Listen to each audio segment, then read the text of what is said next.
سڵاو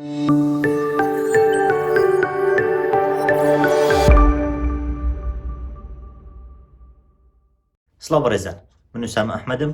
ئەمڕۆ بەیەکەوە شیکردنەوەیەک و لێکدانەوەیەک بۆ یەکەم ترەیلەری نوێترین فیلمی کوردی لاندلێس یاخود بێنیشتیمان دەکەین. فیلمی لاندلێس یاخود بێنیشتیمان نوێترین فیلمە لە بەرهەمهێنانی توڕەج ئەسلانی کە پێم وابێ ئەمە سێم فیلمەتی و کۆمپانیای بەرهەمهێنەریش بیتە لە کۆمپانیای ماد مووی.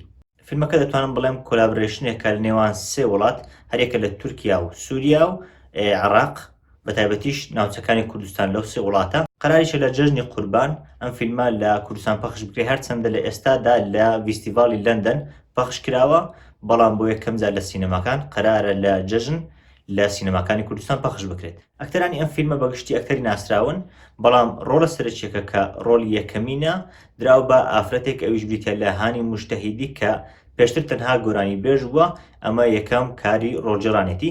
ئەکتەرانی تریش بریتین لە جاهید شاهین یاڵچین و شوان عەتووف و ڕێکەی شاباز و چەندان ئەکتەری تر لە سێ پارچەکەی کوردستانی تورکیا و سووریا و عێراق. ئێستا با لێکدانەوەیەک بۆ تەواوی ترێلەکە بکەین. تەبعاً پێش ئەوەی سەیری لێکدانەوەکە بکەن دووبارەی دەکەم و پێشتریش لە فیلمی سفرنەوە ئاگاداریم داوە لەوانەیە ئەمە ببێت بە جۆرێک لە سپۆیل، هەرچەندە ئەم لێکدانەوەی تەنها بۆ چوونی خۆمە، لەوانەیە فیلمەکە وانەیەتەوە، بەڵام ئەگەر وا بێتەوە لەوانەیە ببێت بە جۆرێک لە سپۆیل. بۆ ئەگەر حەز دەکەن تەواوی بابەتەکە بەنهێنی لای ئێوە بمێنێتەوە، پێشنیار دەکەم کە سەیری نەکەن، هەرچەندە ئەم ترێلەرە جیاواز لەوەی سفرنەوە نهێنی زۆر کەمی بۆ بەدەردەخستین. ترێلەرێک بوو کە نهێنی زۆری تێدا بوو، زۆریشی بۆ فیلمەکە هێشتۆتەوە. لە یەکەم ساتی فیلمەکە بۆمان بەدەردەکەوێت کە ئەکتەرە سەرچیەکە لە ئەسڵدا گۆرانی بێژە، هەر بۆیەشە ئەکتەر هانی هەڵبژێردراوە بۆ ئەم ڕۆڵە، لەبەر ئەوەی خۆی لە ئەسڵدا گۆرانی بێژە و لە ڕاستیدا گۆرانی بێژە. ئەمەش تا ئاستێک هاوشێوەی فیلمی پەیکەری دڵە. لەگەڵەوەشدا هیوادارم و پێشم وایە کە ئەمە زۆر ناسیتەوە سەر پەیکەری دڵ، واتە گۆرانی گوتنەکەی زۆر کاریگەری بەسەر گشتی فیلمەکە و چیرۆکەکەەوە نابێت، یانی تەنها پیشان دەدات کە باگراوندی ئەو کەسە گۆرانی گوتنە. دوای ئەوە خانەوادەی هانی پیشان دەدات کە ئەمە بەگشتی چەند حاڵەتێکی سەرەتایی هەمووی باگراوندی ئەو کارکتەر سەرەکیەیە. دەبینین کە لەگەڵ هاوسەرەکەیەتی لەوێ خەریکن منداڵیشان دەبێت. ئەمە دەبێت بە یەکەم چالنج لە فیلمەکە کە پیشانی دەدات، واتە دەبینین کە ئەکتەرە سەرچیەکە سەرباری ئەو ناخۆشیانی تووشی دەبێت لە هەمان کاتدا دوو گیانیشە. ئەمەش چالنجەکان دوو قات ناخۆشتر و گەورەتر دەکات. بەگشتی حالەتەکانی سەرەتا دەتوانم بڵێم هەمویان باگراوندن، هیوادارم ئەو باگراوندانە زۆر نەخایەنێت. لە ترێلەرەکە بەشێکی زۆری باس لەو باگراوندە دەکات، بەڵام هیوادارم لە فیلمەکە تا ئاستی زۆری چارەگەیەک بخایێنێت، لەبەر ئەوەی ئەو باگراوندە لەوانەیە زۆر پێویست نەبێ باس لە خۆشیەکانی ئەو خانەوادەیە دەکات بەر لەوەی ناخۆشیەکانیان بەسەر بێت. دوای ئەوە دەبینی کە ستێجەکە دەتەقێتەوە. ئەمە یەکەم حاڵەتی ناخۆشیەکانە کە باس لە هێرشی داعش دەکات بۆ سەر کوردستان و عێراق. دوای ئەوە کەمپی ئاوارەکان پێشان دەدات کە هاوسەرەکە خەریکە بە دوای قاچاقچێکدا دەگەڕێت کە بتوانێت لەو ناوچەیە هەڵێن و بچن بۆ دەرەوەی وڵات. لێش پیاوەکە بە ئافرەتەکە دەڵێت کە ئەوان تەنها یەک ڕێگە چاریان ماوە. ئەمەش ناخۆشی و نەهامەتیەکانیان پیشان دەدات کە هیچ ڕێگە چارەیەک نییە، تەنها یەکش نەبێت، ئەویش چوونە بۆ دەرەوەی وڵات و بەجێهێشتنی نیشتیمانە. لەلایەکشتە دەبینین کە لەو کەمپەی وەکو ئاوارەی نیشتە جێبوون خەریکە ڕاوەدونانیان دەکرێت و خەریکە ئازار دەدرێن. هەر بۆیەشە دووبارە هەوڵ دەدەنەوە کە تاکە ڕێگەیەک بگرنە بەر، ئەویش ڕۆیشتنە بۆ دەرەوەی وڵات. دواتر قاچاقچیەکە بەدەردەکەوێت کە ڕۆڵجێڕانەکەی لایەن شوان عەتووفەوە دەکرێت. دەبین لێوە ڕێکەوتنیان لەگەڵ دەکات لەسەر ئەوەی کە بە چەند دەیانگەێنێت بۆ دەرەوەی وڵات. اینجا ئەو شوێن دەبینی کە بەڕای خۆم لە کوردستانە بۆ وڵاتی تورکیا لەوێ بە پێ گەشت دەکەن، واتە لە کەمپەکەیان کە لە کوردستانە تا وڵاتی تورکیا لەوێ بە پێ گەشت دەکەن. زۆربەی حاڵەتەکانی شەوە و ترسناکە، هەر بۆیشە لە یەک لە حاڵەتەکان دەبینی کە یەکێک کەوتووە و خوێن لەسەری دێت پێ دەست مرد بێت. ئەمەش دووبارە ناخۆشیەکانیان پیشان دەدات کە لەو گەشتەی تاکو و ئاوارەبوون بۆ تورکیا دەیکەن چەند ئازار دەچێژن. دوای پیشان دەدات کە ئەو کاتێک گەیشتن بە تورکیا ئەو قاچاقچیە کە سەرەتا لە عێراق ئەوانی گەیاندە تورکیا لەوانەیە ڕۆڵێکی وای نەما بێت، لەبەر ئەوەی ئەوانەی لە تورکیان دەسەڵاتی زیاتریان لەو هەیە و ئەوانەی کە دەیانگەێنن بە دەرەوەی وڵات دەتوانن دەسەڵاتی زیاتر بگرنە دەست. هەر بۆیشە بە تورکی قسە دەکەن لە هەمان کاتدا پیشانشی دەدات کە لەوانەیە ئەوان لە تورکیا بەناو سووریاشدا بڕۆن تاکو بگەن بە دەرەوەی وڵات و بگەن بە وڵاتێکی سەلامەت. لەبەر ئەو وا دەڵێم چووکە دەڵێت ئێمە بەناو هێزەکانی داعشدا دەڕۆین، واتە ئەو هێزەی لەبەری هەڵاتون بەناو ئەواندا دەڕۆن واتە مەترسیەکان دووقاتن و زیاترن. طبعا داعشیش نەگەیشت بۆ تورکیا، بەڵام لە سەر سنوورەکانی تورکیا لە سووریا هەبوو، بۆیە پێ دەچێت ئەو تانکەرێک کە ئەوان بە قاچاق دەگوازێتەوە بە ناو سووریادا بڕوات بۆ دەروی وڵات. ئەوجا ناو تانکەرەکە پیشان دەدات کە تەنانەت قاچاقچیەکەی کە لە عێراق ئەوانی گەیاند بە تورکیا ئەویش لەوێ بێدەسەڵاتە دەکەونە ناو تانکەرەکە. لەوێ پیاوەکە بە ئافرەتەکە دەڵێت کە هەموو هەوڵێکی خۆمان دەدەین، هەمووشی ئەوەیە لە پێناو منداڵەکەمان. ینی لێرە ئیمۆشن و هەستەکان زۆر بەرەو پێش دەبردرێن کە تاکە مۆتیڤ یاخود دەتوانم بڵێم مۆتیڤی سەرەکی و هاندەری سەرەکی تاوا بکەت ئەوانە گەشت بکەن بۆ دەروی وڵات منداڵەکەی تیان کە هاوسەرەکە دووجیانە. چەندی منێک تێکەڵ دەکرێن کە لەلایەک ئازار و ناخۆشیەکانی ناو تانکەرەکەن یاخود ئازار و ناخۆشیەکانی ئەو سەفەریان بەگشتی، لەلایەک تریش بیرەوەریەکانن کە لە چخۆشێکدا بوون کە لە وڵاتی خۆیاندا بوون بۆ نمونە لە کاتی کۆنسێرتەکە. لەلایەک تریشەوە دەبین پیاوەکە وا خەریکە بۆ دوایین جار سەیری ئەو خاکە دەکات کە بەجێ دێڵێت، بۆیش دەبێت بە بێنیشتیمان. لە حاڵەتێکتر دەبینین کە ئەکتەرە سەرەکیەکە لەسەر سنوور سەما دەکات. ئەمە دەکرێت دوو شێواز بێت، دەکرێت یەکێک لە کاتی دەربازبوونی بێت لە سنوور، لەوێ بێت کە هەوڵ بدات دەربازی بێت و وا خەریکە لە سنوور تێپەڕ دەبێت، ئەمەش پیشان دەدات کە خەریکە بەرەو ئازادی دەچێت. لەلایەک تریش لەوانەیە لە سنوور تێپەڕ بوو بێت، دوای سنوورەکە بێت کە تەواو ئازاد بوو بێت و ئەمە سەمای خۆشی بێت. ئەم سەمایش بەستراوەتەوە بەو باگراوندەی کە پێشتر هەیبوو، ئەو سەمای ئەو دەکات یاخود ئەو خۆشیانی کە ئەو ئێستا دەبینێت لەبەر ئەوەی بێنیشتیمانە هەستیان پێ ناکات، بەڵام ئەوەی پێشتر کە لە خاک و نیشتیمانی خۆیدا بوو زۆر خۆشتر بوو بۆی و بەلایەوە بەچێشتر بوو.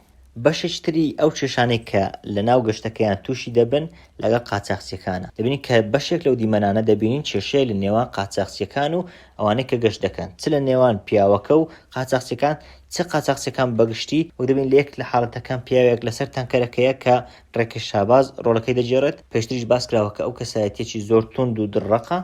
دەبینی لەوێ کە چەکێکی بەدەستەوەیە و چەکەی خەریکە لە ئەوانی ناو تانکەرەکە ڕاست دەکاتەوە.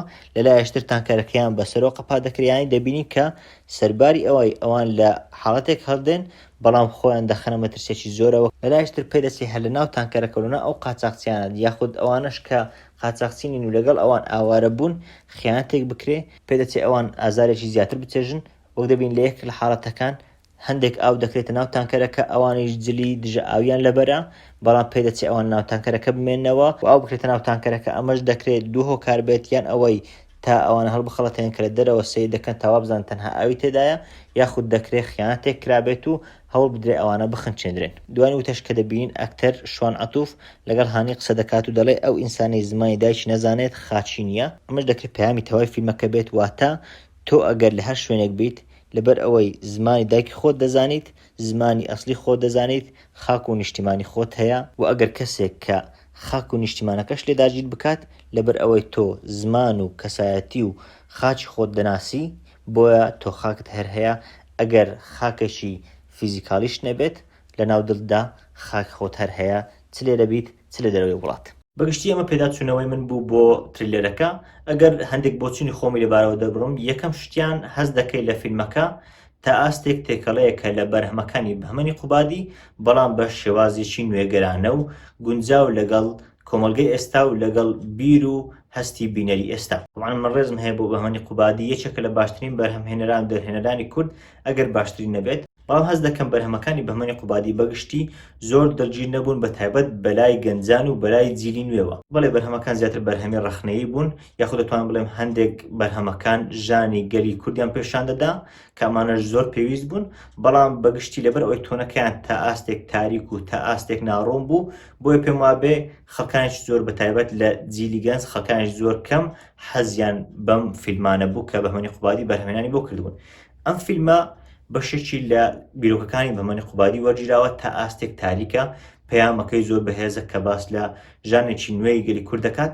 بەڵام لەگەڵ ئەوەشدا دەبینی ئەم فیلمە سەرباری تێکەڵکردنی بیرۆکەکانی بەهمەنی قوبادی لە هەمان کاتدا هەندێک چێژیش پێداوە، هەندێک جۆش و خڕۆشی پێداوە، بە تایبەت کە فیلمەکە هەست دەکەی فیلمێکی هەست بزوێن و تریلەرە، ئەمەش جۆش و خڕۆشێکی زۆر بە بینەر دەدات کە بیاوێت سەیری ئەم فیلمە بکات. پێم وایە ئەمە تێکەڵەیەکە لە هەم جیلی نوێ هەمیش ئەوەی کۆن، بە تایبەت ئەوەی بەهمەنی قوبادی تێکەڵ کردووە و پەیامێکی زۆر جوانی لە ڕێی فیلمەکەەوە گەیاندووە. ئەو خاڵی کە جێی سەرنجەکە سەرەتا بوومە بە دەرکەوت هەر لە ڕاگەاندنی فیلمەکە بوومە بە دەرکەوت بوو کە هانی ڕۆڵی سەرەکی دەجێڕێت.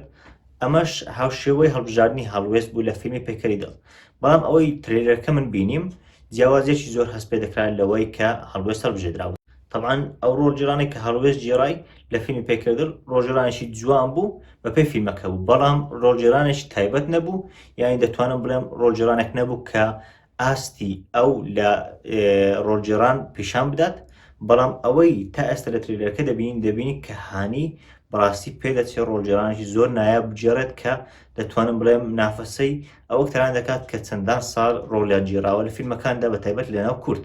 هەروەش یەکێک لە هۆکارەکان کە زۆر وا دەکات من پەرۆش بم بۆ ئەم فیلمە ڕۆژجێڕانی ئەوە تەرەیە ڕۆژجێڕانی ئەو گۆرانی بێژێت تا بین ئاخۆ تا چ ئاستێک ڕۆڵێکی نایابی جێڕاوە. مۆسیقای فیلمەکە حەسەب ترێلەر زۆر باش بە دەردەکەوێت، سینەماتۆگرافی نایابە، پێدەچێت زۆر جوان و زۆر نایاب بێت بە تایبەت کە زۆر حاڵەتی تێدایە شەوە یاخود ئەوەی ناو تانکەرەکە بەڕاستی زۆر نایابە، ینی تۆ تەواوی وێنەگرتنەکە لە ناو تانکەرێک ئەنجام بدەیت ئەویان شتێکی زۆر جوانە. لەلایەشتر کەشوهەوا و شوێنەکان کە پێشتریش ڕایان گەیاند بوو کە شوێنەکان بەگشتی لە کەشێکی سارد ئەنجام درراوە، سوورەکە لە کەشێکی سارد کراوە، شوێنەکان بەگشتی سارد و بێزارکەر بوون کە ئەمەش هەم چالەنجێک بوو بۆ ئەکتەرەکان، هەمیش بۆ تەواوی ستافی دەرهێنان کارێکی زۆر جوانیان کردووە کە توانیویانە لەو کەشوهەوایە پێم وابێت تا ئێستا بە پێی ترێلەرەکە بێت فیلمێکی جوان و ناوازیان بەرهەمهێناوە. بەگشتی ئەمە تا ئێستا تەنها ترێلەرەکەمان بینیوە، بۆیە ناتوانین زۆر بڕیاری لەسەر بدەین، بەڵام بە پێی ترێلەرەکە بێت پێدەچێت فیلمێکی نایاب بێت و لەوانەیە بە ئەگری زۆرەوە منافەسەی فیلمەکانی وەک 09 بکات کە بەم دوایانە پێم وابێت باشترین فیلمی کوردی بووە کە من تا ئێستا بینی بێتم، پێم وابێت ئەو دەبێت بە منافەسەیەک و چالەنجێکی باش بۆ ئەم فیلمە. هیوادارم وابێت. تەمان فیلمەکە دووبارە دەکەمەوە لە جەژنی قوربان پەخش دەکرێت لە سەرانسەری سینەماکانی کوردستان. من وسام ئەحمەدم، سوپاس کە لەگەڵم بوون.